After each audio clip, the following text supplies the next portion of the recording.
சொல்லிசை பாடகர் சங்கீதனை உடனடியாக விடுதலை செய்ய அடக்குமுறை கருவியாக பயங்கரவாத தடை சட்டமும் நீக்கப்பட வேண்டும் என ரவிகரன் எம்பி வலியுறுத்து. அண்மையில் பயங்கரவாத தடை சட்டத்தின் கீழ் கைது செய்யப்பட்டு தடுத்து வைக்கப்பட்டுள்ள சொல்லிசை பாடகர் கணேஷ்குமார் சங்கீதனை உடனடியாக விடுதலை செய்வதற்கு நடவடிக்கை எடுக்க வேண்டும் என வன்னி மாவட்ட நாடாளுமன்ற உறுப்பினர் துரைராசா ரவிகரன் கோரிக்கை விடுத்துள்ளார். அத்தோடு நாட்டில் அடக்குமுறை கருவியாக பாவிக்கப்படும் பயங்கரவாத தடை சட்டம் உடனடியாக நீக்கப்பட வேண்டும் எனவும் நாடாளுமன்ற உறுப்பினரால் இதன்போது வலியுறுத்தப்பட்டுள்ளது. நாடாளுமன்றத்தில் 10/6/2026 என்று கருத்து தெரிவித்த போதே நாடாளுமன்ற உறுப்பினர் ரவிகரன் மேற்கண்டவாறு கருத்து தெரிவித்துள்ளார்.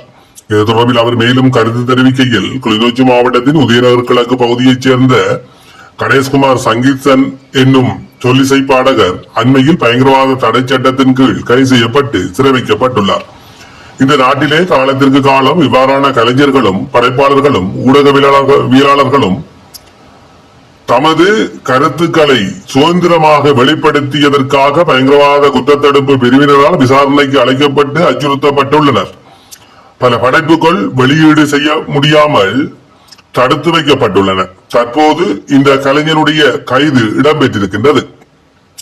இந்த சொல்லிசை பாடகர் கைது செய்யப்பட்டு சிறை வைக்கப்பட்டிருந்ததானது கருத்து சுதந்திரத்தின் மீதான அடக்குமுறையினையே வெளிப்படுத்தி நிற்கின்றது. இவ்வாறான இந்நாட்டின் அடக்குமுறை கருவியாக பயங்கரவாத தடை சட்டம் பாவிக்கப்பட்டு வருகின்றது.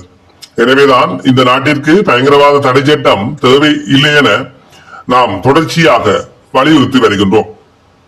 இந்நிலையில் தற்போது பயங்கரவாத தடை சட்டத்தின் கீழ் கைது செய்யப்பட்டு தடுத்து வைக்கப்பட்டுள்ள சங்கீதனை உடனடியாக விடுதலை செய்ய வேண்டும் என இந்த உயரிய சபை கோருவதுடன் இந்த நாட்டில் அடக்குமுறை கருவியாக உள்ள பயங்கரவாத தடை சட்டம் நீக்கப்பட வேண்டும் எனவும் வலியுறுத்தி கேட்டுக் கொள்கின்றேன் என்றார்.